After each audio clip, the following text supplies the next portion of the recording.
Assalamualaikum warahmatullahi wabarakatuh. Sahabat literasi, selamat datang di channel Kotak Literasi, sebuah ruang kecil di mana kita mencoba membuka kembali lembaran-lembaran sejarah yang seringkali terlupakan atau bahkan disalahpahami. Di sini, kita tidak hanya mendengar cerita, tapi mencoba memahami apa yang sebenarnya terjadi di baliknya. Dan pada kesempatan kali ini, kita akan memulai sebuah perjalanan panjang menyusuri sejarah Jazirah Arab sebelum ia menjadi seperti yang kita kenal hari ini. Perlahan, kita mundur ke masa lalu, ke sebuah masa di mana Jazirah Arab belum bernama Arab Saudi, ke sebuah masa di mana gurun-gurun luas itu masih berada di bawah satu kekuasaan besar, kekuasaan Turki Utsmani. Sebuah kekhilafaan besar yang wilayahnya membentang luas dari Anatolia hingga Afrika Utara, dari Balkan hingga jantung dunia Arab. Di bawah naungannya berdiri negeri-negeri penting, Mesir dengan sungai Nil yang menghidupi peradaban, Syam, tanah para nabi yang mencakup wilayah seperti Damaskus, Palestina dan sekitarnya, hingga Hijaz, tanah suci, tempat berdirinya Ka'bah dan kota yang menjadi tujuan jutaan kaum muslimin dari seluruh penjuru dunia. Namun, meskipun berada di bawah satu kekuasaan, tidak semua wilayah diperlakukan dengan cara yang sama. Dan disinilah kisah kita mulai menemukan titik pentingnya. Jazirah Arab pada masa itu secara garis besar terbagi menjadi dua wilayah utama, Hijaz dan Najd. Hijaz terletak di bagian barat Jazirah Arab. Di sanalah Mekah dan Madinah berada, dua kota suci yang sejak dahulu tidak pernah sepi dari langkah kaki manusia. Setiap tahun, kaum muslimin dari berbagai penjuru dunia datang berbondong-bondong untuk menunaikan ibadah haji, untuk berziarah, untuk mengunjungi makam Rasulullah SAW dan juga makam para sahabat. Hijaz bukan hanya wilayah biasa, ia adalah pusat spiritual dunia Islam. Karena itulah, wilayah ini mendapatkan perhatian besar dari Turki Utsmani. Di sana, kekuasaan dijalankan oleh para syarif, para pemimpin lokal yang dikenal sebagai Syarif Makkah. Mereka memerintah Hijaz namun tetap berada di bawah naungan dan loyal kepada Turki Utsmani. Sebuah sistem pemerintahan yang berjalan dengan keseimbangan antara kekuasaan pusat dan otoritas lokal. Namun, berbeda dengan Hijaz, di bagian tengah Jazirah Arab terdapat wilayah yang sangat berbeda, Najd. Sebuah wilayah yang luas, kering dan didominasi oleh hamparan gurun yang keras. Pada masa itu, Najd bukanlah wilayah yang menarik perhatian dunia. Belum ada minyak, belum ada gas, belum ada kekayaan besar yang tersembunyi di dalam tanahnya. Yang ada hanyalah perkampungan-perkampungan kecil, kota-kota sederhana, dan kehidupan yang keras yang membentuk karakter penduduknya menjadi tangguh, namun juga terpisah dari pusat kekuasaan. Wilayah Najd sendiri mencakup daerah-daerah pedalaman Jazirah Arab yang pada masa sekarang dikenal sebagai wilayah seperti Riyadh, Al-Qasim, Hail, dan sekitarnya. Bahkan, dalam pengertian geografis yang lebih luas pada masa lalu, wilayah-wilayah di sekitar Teluk seperti bagian dari Qatar dan sebagian kawasan yang kini menjadi Uni Emirat Arab juga sering dikaitkan dengan wilayah Najd secara kultural dan sejarah. Sebuah hamparan luas yang menghubungkan banyak kabilah, namun tidak berada dalam satu kontrol kuat. Turki Utsmani tidak memberikan perhatian besar kepada Najd, bukan karena tidak penting, tapi karena wilayah ini tidak memiliki nilai strategis seperti Hijaz. Akibatnya, Najd berkembang dengan caranya sendiri, tanpa kontrol kuat dari pusat, dan di sanalah muncul kekuatan-kekuatan lokal, keluarga-keluarga besar yang saling berpengaruh, di antaranya keluarga Al-Rashid yang memiliki kekuatan cukup besar, dan satu keluarga lain yang mungkin saat itu belum sebesar yang lain, namun menyimpan ambisi yang perlahan tumbuh, keluarga Saud.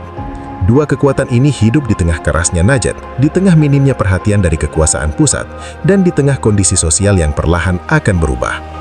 Namun, saat itu semuanya masih tampak biasa. Belum ada gelombang besar, belum ada perubahan drastis, belum ada tokoh yang datang yang akan mengubah arah sejarah. Jazirah Arab masih tenang, masih berjalan dalam ritmenya sendiri.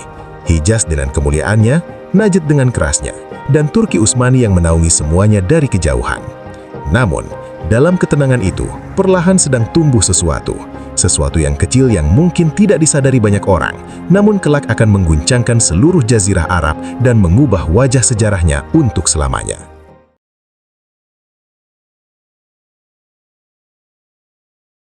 Namun, di balik ketenangan itu, di balik luasnya hamparan Najd yang tampak sunyi, sebenarnya ada dinamika yang tidak terlihat. Ada kekuatan-kekuatan kecil yang perlahan tumbuh dan mulai saling memperhatikan satu sama lain. Di tengah kerasnya kehidupan Najd, muncul keluarga-keluarga besar yang memiliki pengaruh di wilayahnya masing-masing, yang dihormati, diikuti, dan dalam banyak hal menjadi penentu arah kehidupan masyarakat di sekitarnya. Di antara keluarga-keluarga itu, ada satu nama yang cukup dikenal kuat pada masa itu, keluarga Al-Rashid. Keluarga ini dikenal memiliki pengaruh yang luas, memiliki kekuatan, memiliki jaringan, dan juga kedekatan dengan kekuasaan yang lebih besar. Mereka bukan hanya sekedar keluarga biasa, mereka adalah kekuatan yang nyata di Najd. Dalam banyak hal, pengaruh mereka terasa, baik dalam urusan politik maupun dalam hubungan dengan kekuasaan luar, terutama dengan Turki Utsmani. Keluarga Al-Rashid dikenal sebagai pihak yang menjaga hubungan baik dan menunjukkan loyalitas kepada Turki Utsmani, sebuah sikap yang, di satu sisi, memberikan mereka kestabilan, namun di sisi lain, menjadikan mereka bagian dari sistem kekuasaan yang lebih besar. Sementara itu, di tempat lain di Najd, ada satu keluarga lain yang saat itu belum sebesar Al-Rashid, belum sekuat, dan belum seberpengaruh. Namun, memiliki sesuatu yang berbeda, sebuah ambisi. Keluarga itu adalah keluarga Al-Saud, dipimpin oleh seorang tokoh yang kelak akan dikenal dalam sejarah, Muhammad bin Saud. Pada masa itu, keluarga Al-Saud masih berkembang, masih mencari posisi, masih mencoba membangun pengaruhnya di tengah dominasi kekuatan lain yang sudah lebih mapan. Dan dalam kondisi seperti itu, perbandingan demi perbandingan mulai muncul, perhatian demi perhatian mulai tumbuh, dan secara perlahan, terbentuklah jarak antara kekuatan yang sudah besar dan kekuatan yang sedang tumbuh. Najd yang tampak tenang sebenarnya menyimpan persaingan yang halus. Bukan persaingan terbuka, bukan peperangan, namun lebih kepada perebutan pengaruh, perebutan posisi, dan juga perebutan arah. Di satu sisi, ada kekuatan yang telah mapan, yang terhubung dengan kekuasaan besar, yang menjaga stabilitas dengan cara mempertahankan hubungan itu. Dan di sisi lain, ada kekuatan yang mulai tumbuh, yang melihat keadaan dengan cara yang berbeda, yang tidak hanya ingin bertahan, tapi juga ingin berubah. Dan di tengah kondisi seperti itu, datanglah seorang tokoh, bukan dari kalangan penguasa, bukan dari keluarga besar yang berkuasa, namun dari jalur yang berbeda, jalur keilmuan, jalur agama.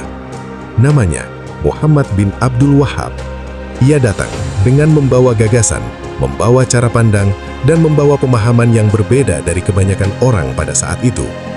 Dalam penyampaiannya, ia berbicara dengan tegas, bahkan keras, menyentuh hal-hal yang selama ini dianggap biasa oleh masyarakat, dan mempertanyakannya kembali. Ia melihat praktik-praktik keagamaan yang berkembang saat itu, dan tidak semuanya ia terima. Bahkan sebagian, ia anggap sebagai penyimpangan yang harus diluruskan.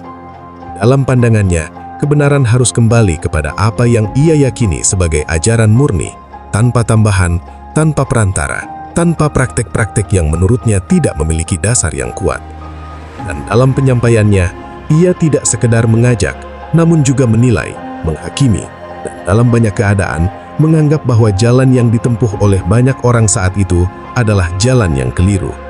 Termasuk di dalamnya, hubungan masyarakat dengan kekuasaan besar, seperti Turki Utsmani. Dalam pandangannya, mengikuti kekuasaan yang dianggap telah menyimpang berarti ikut dalam penyimpangan itu sendiri. Sebuah pernyataan yang tidak ringan, yang tidak kecil dampaknya, dan yang perlahan mulai mengguncangkan ketenangan yang sebelumnya ada. Apalagi ketika diketahui bahwa banyak pihak di Najd, termasuk kekuatan besar seperti Al-Rashid, memiliki hubungan yang erat dengan Turki Utsmani. Maka secara tidak langsung, apa yang disampaikan oleh Muhammad bin Abdul Wahhab tidak hanya menyentuh masyarakat biasa, namun juga menyentuh struktur kekuasaan yang ada. Dan di titik inilah, sebuah kemungkinan mulai terbuka. Sebuah pertemuan antara dua arah, antara kekuatan yang sedang tumbuh dan pemikiran yang sedang mencari tempat. Keluarga Al-Saud, yang saat itu masih dalam tahap berkembang, melihat sesuatu, melihat peluang, melihat kekuatan dalam gagasan yang dibawa oleh tokoh ini. Sebuah gagasan yang tidak hanya berbicara tentang agama, namun juga tentang perubahan, tentang arah baru, dan mungkin tentang kekuatan. Sementara di sisi lain, gagasan ini juga mulai menciptakan garis pemisah yang sebelumnya tidak terlihat, menjadi semakin jelas, meskipun belum berubah menjadi konflik terbuka, meskipun belum berubah menjadi pertentangan langsung, namun suasana tidak lagi sama seperti sebelumnya. Najd yang tadinya hanya sunyi dan keras, perlahan mulai dipenuhi oleh sesuatu yang lain, sesuatu yang tidak terlihat oleh mata, namun terasa di antara kata-kata, di antara pertemuan-pertemuan, dan di antara pikiran-pikiran yang mulai berubah. Dan dari sinilah, sebuah babak baru perlahan akan dimulai.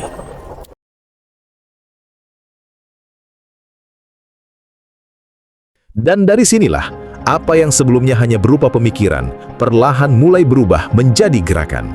Muhammad bin Saud yang sejak awal melihat perkembangan ini dengan penuh perhatian, tidak melihatnya sekadar dakwah biasa. Ia melihat sesuatu yang lain, sebuah alat, sebuah kekuatan yang bisa digunakan. Ia melihat bagaimana kata-kata yang disampaikan oleh Muhammad bin Abdul Wahab mampu mengguncang perasaan banyak orang, membangkitkan emosi, bahkan membuat sebagian orang merasa memiliki misi, sebuah tujuan yang harus diperjuangkan. Pidato-pidato yang keras dan seruan-seruan yang tegas tentang apa yang disebut sebagai kesyirikan dan penyimpangan perlahan menyentuh hati sebagian masyarakat Najd. Bagi sebagian orang, ini bukan lagi sekadar perbedaan pendapat, tetapi menjadi persoalan benar dan salah, iman dan penyimpangan. Padahal banyak dari perkara yang dipersoalkan itu sejak lama telah menjadi bagian dari khilafiyah di kalangan ulama, dengan berbagai pandangan yang tidak pernah sampai pada titik mengeluarkan seseorang dari keimanan hanya karena perbedaan tersebut. Namun dalam penyampaian yang keras itu, perbedaan seakan dihapus dan digantikan dengan satu pandangan tunggal yang dianggap paling benar, sementara yang lain dianggap menyimpang. Di titik inilah, Muhammad bin Saud melihat peluang besar, bukan karena kegelisahan agama, melainkan karena ia melihat kesempatan politik. Ia memahami bahwa pasukan yang bergerak karena keyakinan akan jauh lebih kuat dibandingkan pasukan yang bergerak karena upah. Dan inilah yang ia butuhkan, kekuatan yang tidak dibayar, namun berjuang dengan keyakinan penuh hingga rela mengorbankan segalanya. Dari sinilah, sebuah keputusan besar terbentuk. Muhammad bin Saud mendekati Muhammad bin Abdul Wahab bukan karena kesamaan visi keagamaan, tetapi karena kepentingan yang saling menguntungkan. Satu membawa ajaran, satu lagi mencari kekuasaan. Pertemuan itu bukan sekadar pertemuan biasa, melainkan awal dari perjanjian yang kelak mengubah arah sejarah Najd yang dikenal sebagai Perjanjian Diriyah. Di wilayah Diriyah, pusat kekuasaan keluarga Saud saat itu, tercapailah kesepakatan yang sederhana dalam bentuk, namun besar dalam dampaknya. Muhammad bin Saud memegang kendali politik dan kekuasaan, mengatur wilayah, memimpin pasukan dan memperluas pengaruh. Sementara Muhammad bin Abdul Wahab memegang kendali dalam urusan agama, menyebarkan pemahaman, menentukan arah keyakinan dan memberikan pembenaran terhadap setiap langkah yang diambil. Sebuah kerjasama di mana agama dan kekuasaan dipertemukan, bukan untuk keseimbangan, melainkan untuk saling menguatkan tujuan masing-masing. Sejak saat itu, pemikiran berubah menjadi gerakan yang terorganisir. Di Diriyah, perubahan mulai terlihat. Praktik-praktik yang sebelumnya dianggap biasa mulai dipersoalkan, dinilai dan dihapuskan. Makam-makam diratakan, bangunan yang dianggap berlebihan dihilangkan. Semua dilakukan atas nama pemurnian dan pemberantasan kesyirikan. Padahal dalam kenyataannya, hal seperti bentuk makam adalah perkara khilafiyah yang telah lama diperdebatkan ulama dan bukan sesuatu yang disepakati sebagai kesyirikan. Namun hal yang seharusnya tidak menjadi sumber perpecahan, justru dipaksakan menjadi satu kebenaran mutlak, dan siapapun yang tidak mengikuti dianggap berada di jalan yang salah. Disinilah ajaran ini mulai terlihat bukan sebagai penyatu, melainkan sebagai pemecah. Gerakan ini pun tidak berhenti, di baliknya ada ambisi kekuasaan. Wilayah demi wilayah di sekitar Diriyah mulai menjadi sasaran. Perkampungan, kabilah, dan daerah-daerah di Najd perlahan berada dalam tekanan. Sebagian menerima, sebagian tunduk, dan sebagian lainnya menolak. Ketika penolakan terjadi, pergerakan berubah bentuk. Pasukan mulai dibentuk. Orang-orang yang telah terpengaruh bergabung dengan semangat tinggi dan keyakinan bahwa apa yang mereka lakukan adalah benar. Namun dalam praktiknya, yang terjadi tidak lagi murni soal agama. Harta, ternak, dan rumah-rumah diambil dan disebut sebagai bagian dari perjuangan. Disebut sebagai ganimah. Padahal dalam ajaran Islam, tidak dibenarkan mengambil harta sesama muslim atau merampas milik mereka. Namun semua itu dibenarkan dengan alasan bahwa pihak yang dilawan dianggap salah. Disinilah banyak yang melihat bahwa yang terjadi bukan sekadar dakwah, melainkan gerakan politik yang menggunakan agama sebagai alatnya. Perlahan Diriyah berkembang, meluas dan mulai diperhitungkan. Nama keluarga Saud semakin dikenal, bukan hanya karena kekuatan, tetapi juga karena gerakan yang agresif. Sementara itu kekuatan lama seperti Al-Rashid masih berdiri dan memiliki pengaruh besar. Namun kini di sisi lain Najd telah muncul kekuatan baru dengan ambisi besar yang menggunakan agama sebagai jalannya. Dan ketika ambisi kekuasaan berjalan dengan klaim kebenaran agama, maka yang muncul bukan hanya perubahan, melainkan ketegangan yang perlahan akan semakin membesar.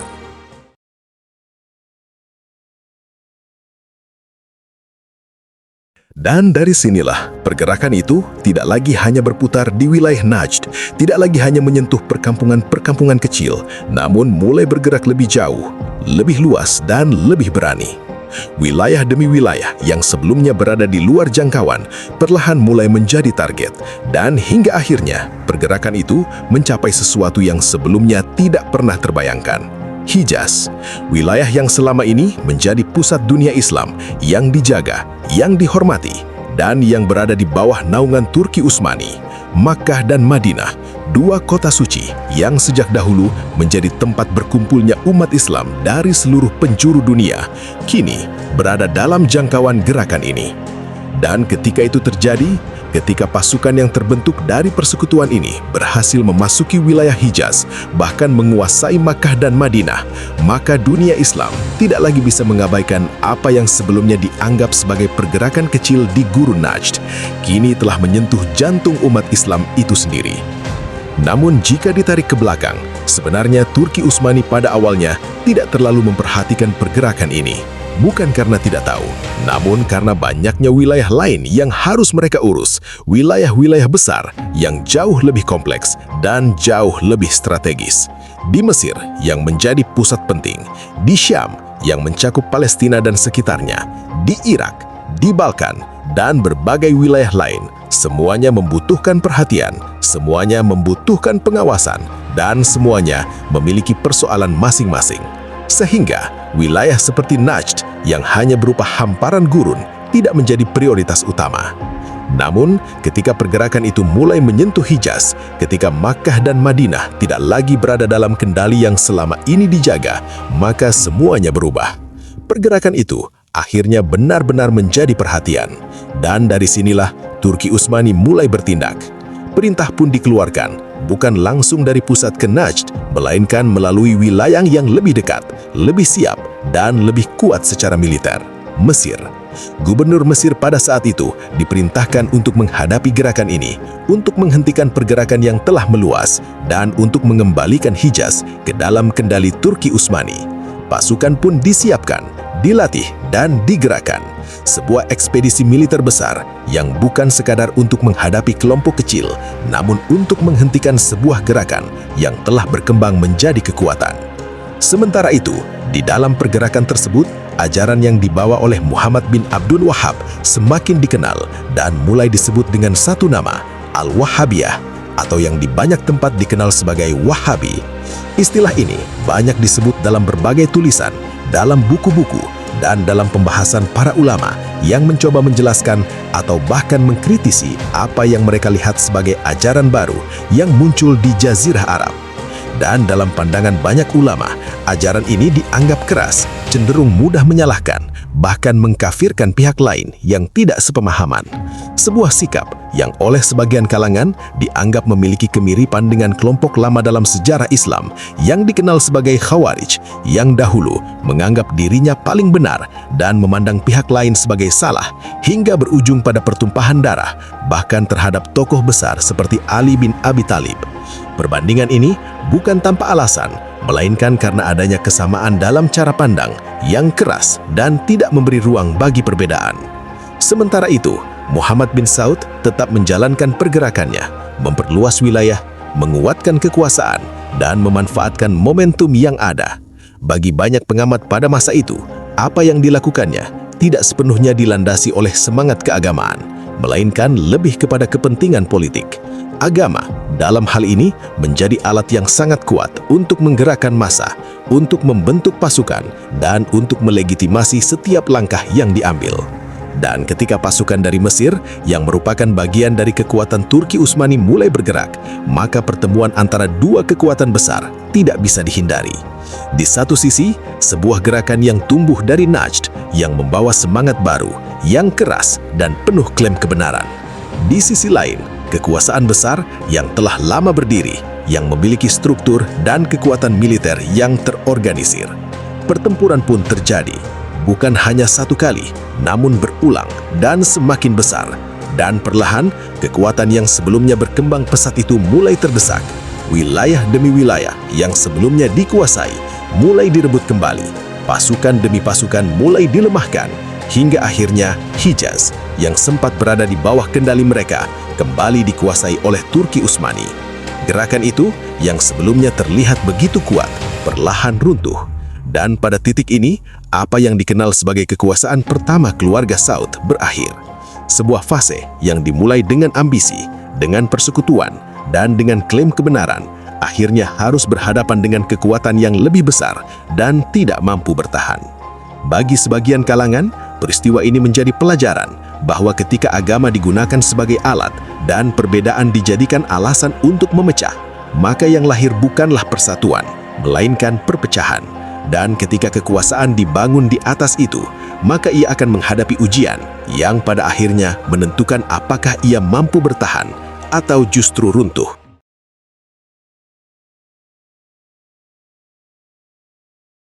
Dan setelah semua itu terjadi, setelah runtuhnya kekuasaan pertama keluarga Saud sekitar tahun 1818, setelah pergerakan yang sebelumnya begitu kuat itu berhasil dipadamkan, maka keadaan Jazirah Arab pun kembali berubah. Wilayah yang sebelumnya sempat berada di bawah satu kekuatan baru, kini kembali ke dalam kendali kekuasaan lama. Hijaz, yang mencakup Mekah dan Madinah, kembali berada di bawah pengawasan Turki Utsmani, awal abad ke-19 pasca 1818.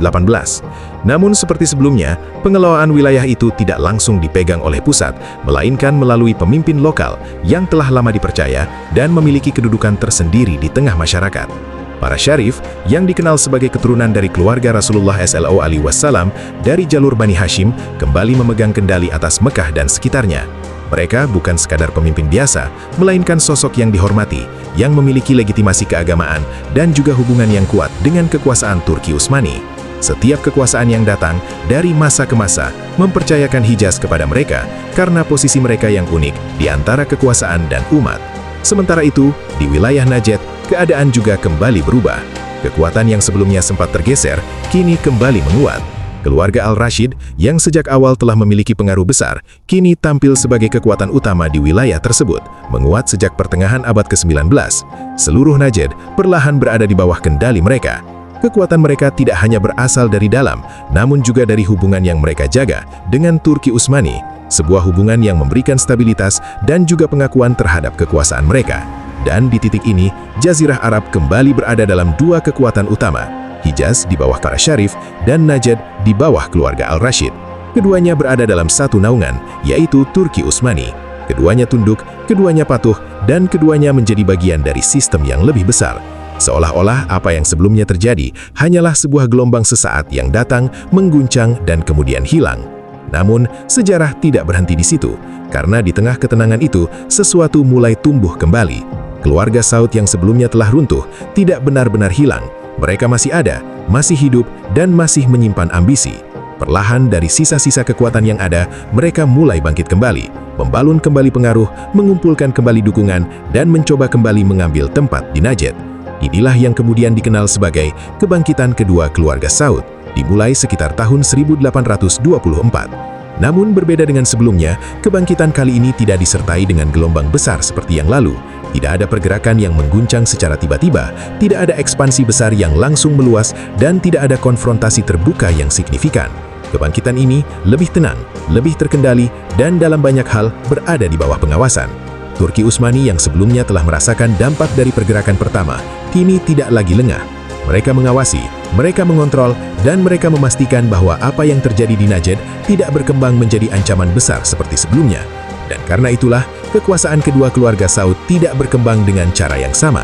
Ia tidak bebas sepenuhnya, tidak bergerak tanpa batas, dan tidak memiliki ruang untuk melakukan ekspansi besar. Segala sesuatu berjalan lebih terbatas, lebih terkendali, dan dalam batas-batas yang diawasi. Dalam kondisi seperti ini, pertanyaan pun mulai muncul tentang keberadaan ajaran yang sebelumnya menjadi penggerak utama. Apakah ajaran yang dikenal sebagai Al-Wahabiyah itu masih hadir? Apakah ia masih menjadi kekuatan yang mendorong pergerakan? Ataukah ia telah melemah dan tidak lagi memiliki pengaruh seperti sebelumnya? Dalam banyak catatan, tidak terlihat adanya gelombang besar seperti yang terjadi pada fase pertama. Tidak ada pergerakan masif yang mengatasnamakan pemurnian secara keras, tidak ada dorongan besar yang secara terbuka mengajak kepada perpecahan. Seolah-olah apa yang sebelumnya begitu kuat, kini meredup. Bukan berarti hilang sepenuhnya, namun tidak lagi menjadi kekuatan utama yang menggerakkan keadaan. Dan dalam kondisi seperti itu, kekuasaan kedua keluarga Saud berjalan sekitar 1824 sampai 1891 tanpa banyak gejolak besar. Tidak ada konflik besar yang mengguncang, tidak ada ekspansi yang meluas, dan tidak ada benturan besar dengan kekuatan lain. Semuanya berjalan dalam batas-batas yang ada. Namun, justru disitulah letak kelemahannya. Karena tanpa ekspansi, tanpa kekuatan besar, dan tanpa pengaruh yang luas, kekuasaan itu tidak tumbuh kuat. Ia tetap ada, namun tidak kokoh. Ia bertahan, namun tidak berkembang. Dan perlahan, dari dalam, kelemahan itu mulai terlihat. Ketidakstabilan, perpecahan internal, dan lemahnya fondasi kekuasaan mulai muncul. Hingga akhirnya, tanpa perlu benturan besar dari luar, kekuasaan kedua keluarga Saud pun kembali runtuh. Sebuah kebangkitan yang tidak berlangsung lama, yang tidak meninggalkan dampak besar seperti sebelumnya, dan yang berakhir tanpa gejolak besar. Namun, meskipun runtuh, kisah ini belum selesai. Karena apa yang telah terjadi sebelumnya tidak benar-benar hilang. Ia hanya menunggu waktu, menunggu momentum, dan menunggu kesempatan untuk kembali muncul dalam bentuk yang berbeda dan dengan kekuatan yang jauh lebih besar.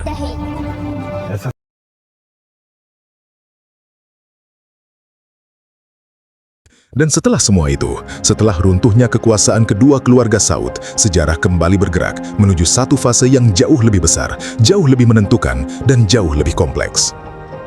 Namun sebelum semua itu benar-benar terjadi, ada satu sosok yang perlahan muncul ke permukaan. Abdul Aziz bin Saud.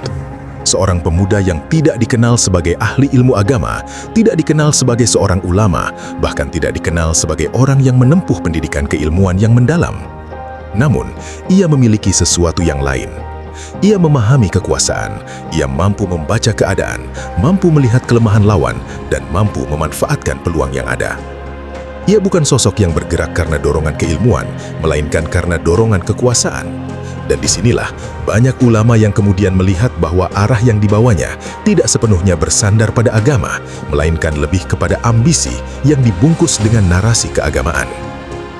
Sementara itu, di Hijaz, kekuasaan berada di tangan Syarif Hussein, seorang pemimpin dari Bani Hashim yang memiliki hubungan nasab dengan Rasulullah SAW yang sejak lama dipercaya untuk memimpin Mekah dan Madinah. Ia memiliki kedudukan yang tinggi, bukan hanya secara politik, namun juga secara simbolik di mata umat Islam. Pada masa sebelumnya, ia memiliki hubungan yang baik dengan pusat kekuasaan, terutama pada masa Sultan Abdul Hamid II, sultan yang dikenal sebagai salah satu pemimpin terakhir yang kuat dari Turki Utsmani. Seorang pemimpin yang berusaha mempertahankan kehormatan umat, yang menolak tekanan dari Barat, yang tidak mau menyerahkan Palestina meskipun ditekan dengan berbagai cara. Dalam masa itu, Hijaz dan Turki Utsmani masih berjalan dalam satu arah. Namun, keadaan tidak lagi sama. Di pusat kekuasaan, mulai muncul kelompok-kelompok yang tidak lagi sejalan dengan kepemimpinan sultan.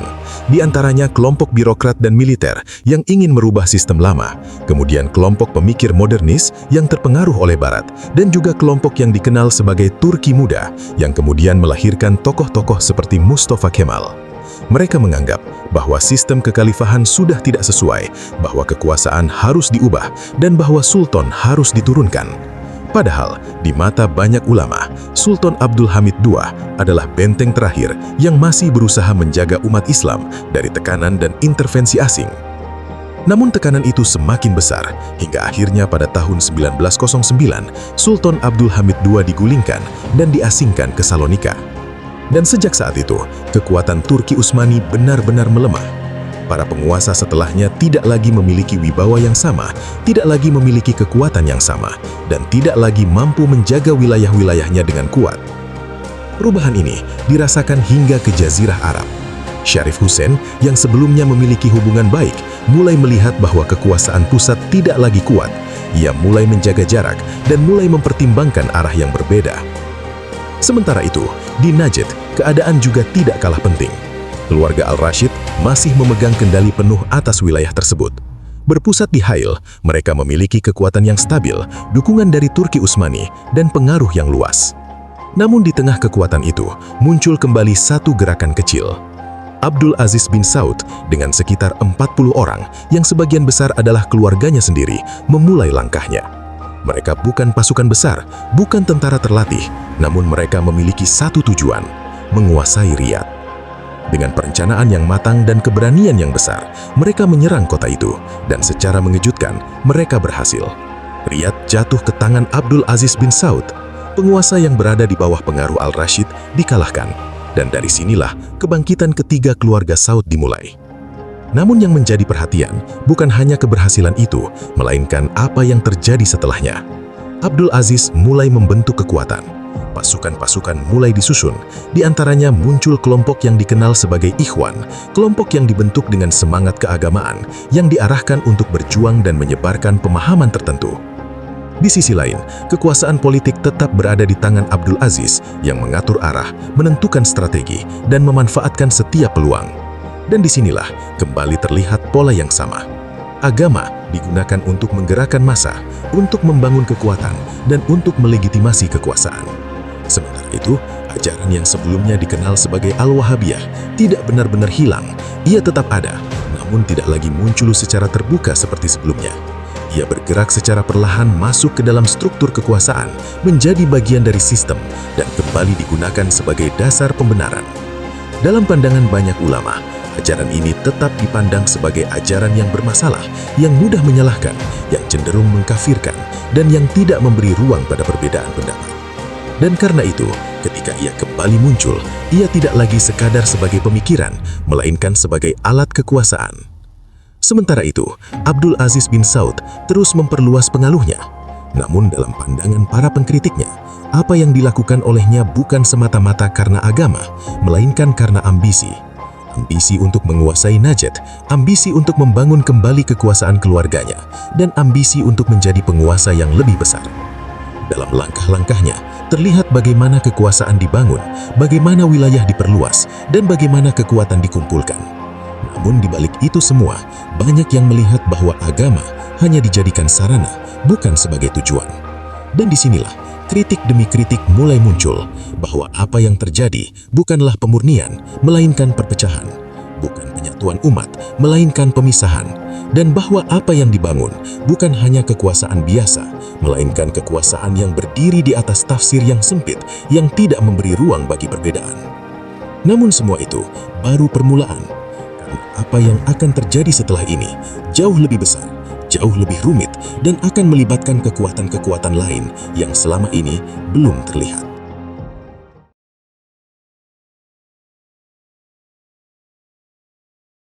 Dan dari sinilah sejarah memasuki satu fase yang sangat menentukan, bukan hanya bagi Jazirah Arab, tetapi bagi seluruh dunia Islam. Karena di waktu yang hampir bersamaan, di luar Jazirah Arab sedang bersiap sebuah peristiwa besar yang akan mengguncang dunia, Perang Dunia Pertama. Sebuah perang besar yang mempertemukan dua blok kekuatan utama.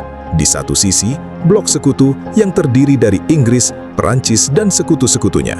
Di sisi lain, blok sentral yang terdiri dari Jerman, Austria-Hongaria, dan sekutunya. Dan dalam pusaran konflik itu, Turki Utsmani perlahan mulai terseret. Jika Turki Utsmani bergabung dengan blok sentral, maka secara otomatis ia akan menjadi musuh bagi Inggris dan sekutunya. Dan inilah yang menjadi perhatian besar bagi Inggris. Mereka tidak hanya melihat peperangan ini sebagai perang militer, tetapi juga sebagai perang pengaruh, perang kekuasaan, dan perang untuk menguasai wilayah-wilayah strategis, termasuk wilayah Islam. Dan disinilah Inggris mulai bergerak secara diam-diam. Mereka tidak hanya mengirim pasukan, tetapi juga mengirim orang-orang tertentu yang memiliki tugas khusus, intelijen. Salah satu di antaranya adalah sosok yang dikenal dalam sejarah sebagai T.E. Lawrence, seorang perwira Inggris yang datang bukan dengan seragam perang, melainkan dengan pendekatan, dengan strategi, dan dengan misi yang jauh lebih dalam. Ia memasuki wilayah Hijaz pada masa musim haji, di saat Mekah dipenuhi oleh manusia dari berbagai penjuru dunia. Dan di sanalah ia bertemu dengan seorang tokoh penting, Syarif Hussein. Pertemuan itu bukan sekedar pertemuan biasa, melainkan awal dari sebuah kesepakatan besar. Inggris mengajukan sebuah pertanyaan yang tampak sederhana, namun memiliki dampak yang sangat besar. Jika Turki Utsmani bergabung dengan Jerman dan menjadi musuh Inggris, maka di pihak manakah Syarif Hussein akan berdiri? Sebuah pertanyaan yang pada hakikatnya adalah ujian kesetiaan. Dan bukan hanya itu, Inggris tidak datang dengan tangan kosong. Mereka datang dengan tawaran yang sangat besar, sangat menggiurkan, dan sangat berbahaya. Mereka menjanjikan bahwa jika Syarif Hussein mau berdiri bersama Inggris, jika ia mau melepaskan diri dari Turki Utsmani, bahkan melawannya, maka ia akan diberikan kekuasaan besar. Bukan hanya Hijaz, bukan hanya Mekah dan Madinah, tetapi seluruh wilayah Arab, Mesir, Palestina, Irak, Suriah, Yordania, dan wilayah-wilayah luas lainnya akan berada di bawah kekuasaannya. Sebuah kerajaan Arab besar yang tidak lagi tunduk kepada Turki Utsmani. Dan disinilah godaan itu mulai bekerja. Dalam pandangan Syarif Hussein, ia adalah keturunan Rasulullah SAW dari Bani Hashim, memiliki nasab yang mulia, yang menurut pemikirannya lebih berhak memimpin bangsa Arab dibandingkan Turki Utsmani yang ia anggap sebagai bangsa ajam. Dari sinilah muncul satu pemikiran yang perlahan berubah menjadi keyakinan bahwa bangsa Arab harus memimpin dirinya sendiri, bahwa kekuasaan itu lebih layak berada di tangan mereka, dan bahwa Turki Utsmani tidak lagi pantas untuk diikuti. Maka, tawaran itu pun diterima. Sebuah keputusan yang tidak hanya bersifat politik, namun juga akan mengubah arah sejarah. Namun di sisi lain, di Najd, Abdul Aziz bin Saud juga melihat perkembangan ini. Ia mengetahui bahwa Inggris telah mendekati Syarif Hussein, dan di dalam dirinya muncul satu perasaan, iri. Mengapa bukan dirinya? Mengapa bukan Najd? Mengapa bukan dirinya yang ditawari kekuasaan besar itu? Namun ia juga memahami bahwa Hijaz dengan Mekah dan Madinah memiliki kedudukan yang jauh lebih penting dibandingkan Najd yang saat itu masih dianggap sebagai wilayah gurun yang belum memiliki nilai besar di mata dunia. Namun hal itu tidak menghentikannya. Ia justru mengambil langkah lain. Ia mendekati Inggris, menawarkan dirinya, menawarkan dukungan, dan menyatakan kesediaannya untuk berada di pihak Inggris, bahkan jika itu berarti harus berhadapan dengan Turki Utsmani. Dan disinilah dua kekuatan besar di Jazirah Arab mulai mengambil arah yang sama. Syarif Hussein di Hijaz dan Abdul Aziz bin Saud di Najd, keduanya mulai menjauh dari Turki Utsmani dan mendekat kepada Inggris. Sementara itu, dalam pandangan banyak ulama, apa yang terjadi ini adalah sesuatu yang sangat berbahaya. Karena dalam ajaran Islam, memberontak kepada pemimpin yang sah bukanlah perkara ringan, selama pemimpin itu masih muslim dan tidak menampakkan kekufuran yang nyata, maka keluar darinya dianggap sebagai sesuatu yang besar dosanya. Namun dalam kondisi saat itu, hal tersebut tidak lagi menjadi pertimbangan utama. Ambisi, kepentingan, dan janji kekuasaan mengalahkan semua itu. Dan disinilah perpecahan itu semakin nyata. Syarif Hussein mulai menyampaikan kepada masyarakat Hijaz bahwa bangsa Arab lebih berhak memimpin, bahwa mereka adalah keturunan Rasulullah SAW, dan bahwa mereka tidak seharusnya berada di bawah Turki. Sebuah narasi yang perlahan mengubah cara pandang sebagian orang. Padahal, dalam ajaran Islam, persatuan umat tidak dibangun atas dasar keturunan atau bangsa, melainkan atas dasar iman. Namun narasi itu terus disebarkan. Sementara itu, di Najd, keluarga Saud terus berhadapan dengan keluarga Al-Rashid. Pertempuran demi pertempuran terjadi. Namun pada tahap ini, kekuatan Abdul Aziz belum cukup besar. Ia belum memiliki dukungan penuh, belum memiliki persenjataan yang memadai, dan belum mendapatkan bantuan besar dari Inggris. Sehingga kekuatan Al-Rashid masih mampu bertahan. Dan di tengah semua itu, ajaran yang dikenal sebagai Al-Wahhabiyah tetap menjadi bagian dari pergerakan di Najd. Dalam pandangan para pengkritiknya, ajaran ini dianggap berbahaya karena mudah menghakimi, mudah menyalahkan, dan cenderung menganggap kelompok lain sebagai sesat. Dan ketika ajaran seperti ini digabungkan dengan kekuatan politik, maka yang terjadi bukan hanya perbedaan, melainkan konflik. Dan konflik itu perlahan semakin meluas. Hingga akhirnya, Perang Dunia Pertama benar-benar terjadi. Turki Utsmani bergabung dengan blok sentral bersama Jerman, dan dengan itu ia resmi menjadi musuh Inggris. Apa yang sebelumnya hanya rencana, kini menjadi kenyataan. Syarif Hussein mulai bergerak. Ia tidak lagi sekedar menerima tawaran, namun mulai mengambil langkah nyata. Sementara Abdul Aziz bin Saud tetap menguatkan posisinya, menunggu waktu, dan terus membangun kekuatan. Perang berlangsung tahun demi tahun, menguras tenaga, menguras kekuatan, dan melemahkan banyak pihak. Hingga akhirnya, Perang Dunia Pertama berakhir pada tahun 1918. Dan setelah semua itu, setelah pengorbanan, setelah pengkhianatan, dan setelah perubahan besar yang terjadi, Syarif Hussein mulai menoleh kembali. Ia mengingat janji yang pernah diberikan. Ia mengingat apa yang dijanjikan Inggris, dan kini ia ingin menagihnya. Namun apakah janji itu benar-benar akan ditepati? Ataukah semua itu hanyalah bagian dari permainan yang lebih besar? Dan disinilah cerita ini belum selesai.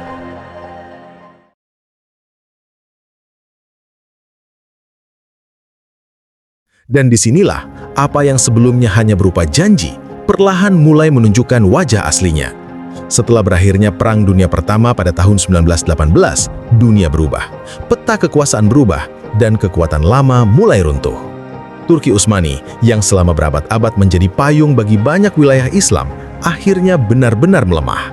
Dan di saat itulah, Syarif Hussein datang, bukan sebagai penguasa kecil, melainkan sebagai pihak yang merasa memiliki hak. Ia datang kepada Inggris untuk menagih janji. Janji yang pernah disampaikan, janji tentang sebuah kerajaan Arab besar yang mencakup wilayah luas dari Hijaz hingga Syam, hingga Irak, hingga Palestina.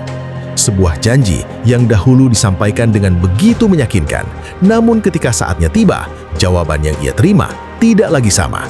Inggris mengatakan bahwa ia tetap bisa menjadi raja, bahwa wilayah Arab tetap bisa berada di bawah kepemimpinannya, namun dengan satu pengecualian besar, Palestina.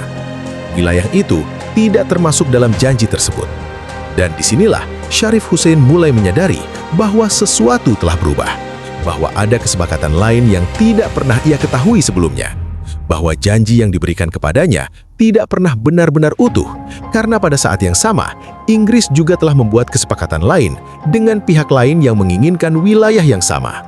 Perjanjian-perjanjian rahasia yang kemudian dikenal dalam sejarah seperti perjanjian Sykes-Picot telah membagi wilayah-wilayah tersebut tanpa melibatkan pihak yang sebelumnya dijanjikan. Dan disinilah Syarif Hussein berada dalam posisi yang sulit. Ia telah berhadapan dengan Turki Utsmani, ia telah mengambil keputusan besar, dan kini ia tidak mendapatkan apa yang dijanjikan. Bagi Inggris, keberadaannya mulai menjadi beban karena ia menuntut janji, sementara Inggris memiliki kepentingan lain yang lebih besar dan lebih strategis.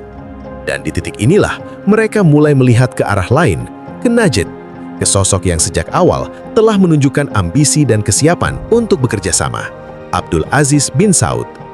Ia bukan pilihan utama sebelumnya, namun kini ia menjadi alternatif yang lebih mudah dikendalikan. Maka pendekatan pun dilakukan, hubungan mulai dibangun, dukungan mulai diberikan, dan peluang kembali dibuka.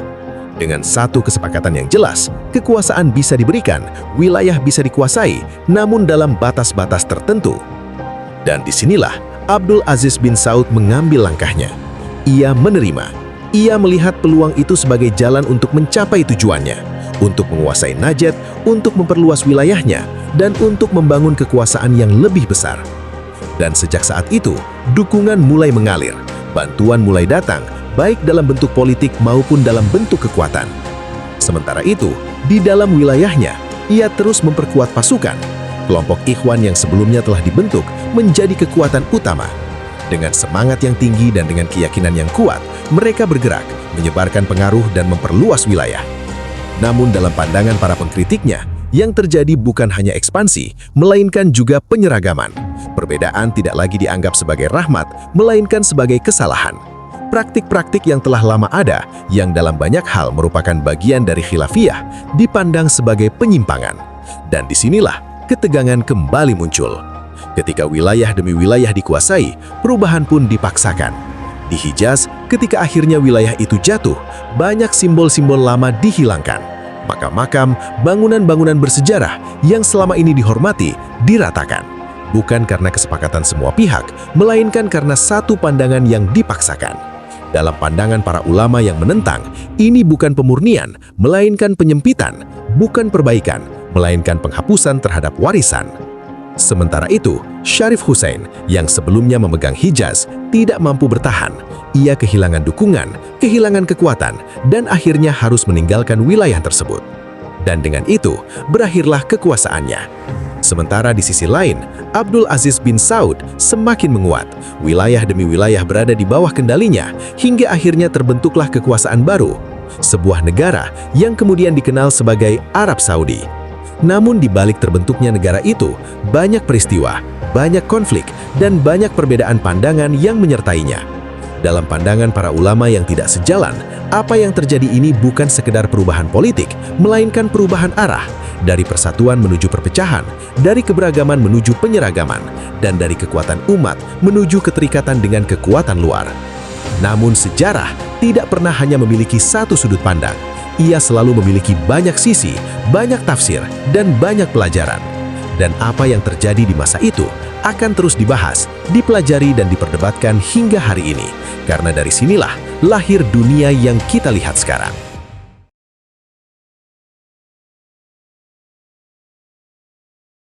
Dan pada akhirnya, kita sampai pada satu titik yang tidak lagi hanya berbicara tentang masa lalu, tetapi tentang dunia yang kita lihat hari ini. Sebuah negara yang dahulu hanyalah kumpulan wilayah-wilayah kecil di Jazirah Arab yang penuh konflik, yang penuh perebutan kekuasaan, yang penuh perbedaan arah, kini berdiri sebagai satu kekuatan besar, Arab Saudi. Sebuah negara yang lahir bukan dalam satu malam, melainkan melalui perjalanan panjang, melalui perjanjian, melalui konflik, melalui perubahan arah, dan melalui keputusan-keputusan besar yang diambil di masa lalu. Di bawah kepemimpinan keluarga Saud, negara ini kemudian berkembang, terutama setelah ditemukannya sumber daya besar, minyak. Sejak saat itu, posisinya di dunia berubah.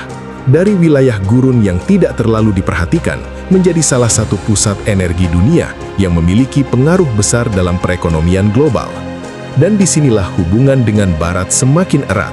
Negara-negara besar seperti Amerika Serikat dan sekutunya memiliki kepentingan besar terhadap wilayah ini.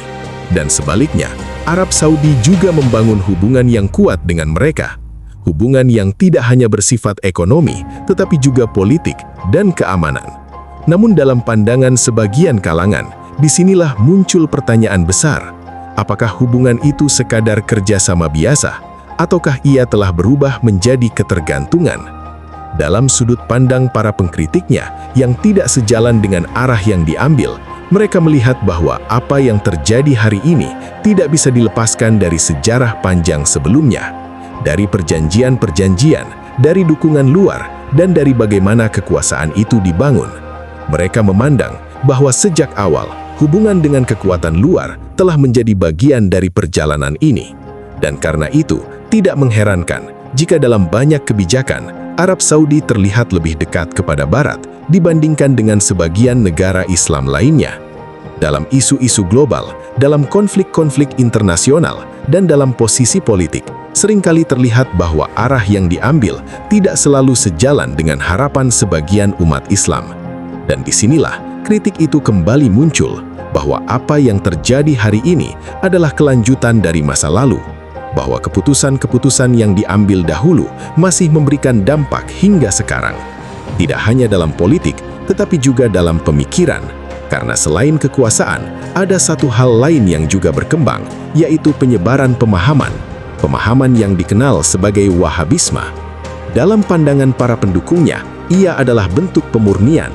Namun dalam pandangan para pengkritiknya, ia dianggap sebagai pemahaman yang sempit, yang tidak memberi ruang bagi perbedaan, yang mudah menyalahkan, dan yang berpotensi memecah belah umat. Dan karena pemahaman ini memiliki hubungan erat dengan kekuasaan, maka penyebarannya pun menjadi luas, masuk ke berbagai negara, mempengaruhi cara berpikir, dan dalam beberapa kasus menjadi sumber perdebatan, bahkan konflik. Bagi para ulama yang tidak sejalan, ini menjadi kekhawatiran besar, bahwa umat Islam yang seharusnya bersatu justru terpecah karena perbedaan yang seharusnya bisa ditoleransi, bahwa hal-hal yang dahulu dianggap khilafiyah kini dijadikan sebagai garis pemisah, dan bahwa persatuan yang seharusnya menjadi kekuatan perlahan melemah. Namun di sisi lain, ada juga yang melihat bahwa dunia telah berubah, bahwa hubungan antar negara tidak lagi sesederhana dahulu, bahwa kepentingan, keamanan, dan stabilitas menjadi bagian dari pertimbangan, Dan disinilah perbedaan pandangan itu tetap ada. Sebagian melihatnya sebagai strategi, sebagian melihatnya sebagai penyimpangan, sebagian melihatnya sebagai kebutuhan, sebagian melihatnya sebagai kehilangan arah. Namun satu hal yang tidak bisa dipungkiri, semua ini memiliki akar. Akar yang panjang, yang bermula dari peristiwa-peristiwa di masa lalu, dari perjanjian-perjanjian, dari konflik-konflik, dan dari pilihan-pilihan yang diambil oleh para tokoh sejarah. Dan hari ini, kita hanya melihat hasilnya. Sebuah dunia yang tidak lagi sama seperti dahulu, sebuah umat yang menghadapi tantangan baru, dan sebuah pertanyaan besar yang masih terus ada hingga sekarang. Kemana arah selanjutnya? Apakah sejarah akan kembali terulang? Ataukah akan lahir jalan baru yang lebih mendekatkan kepada persatuan? Sahabat literasi, sejarah bukan hanya untuk dikenang, tetapi untuk dipahami. Karena dari sanalah kita belajar melihat masa lalu untuk memahami masa kini dan menentukan masa depan. Wassalamualaikum warahmatullahi wabarakatuh.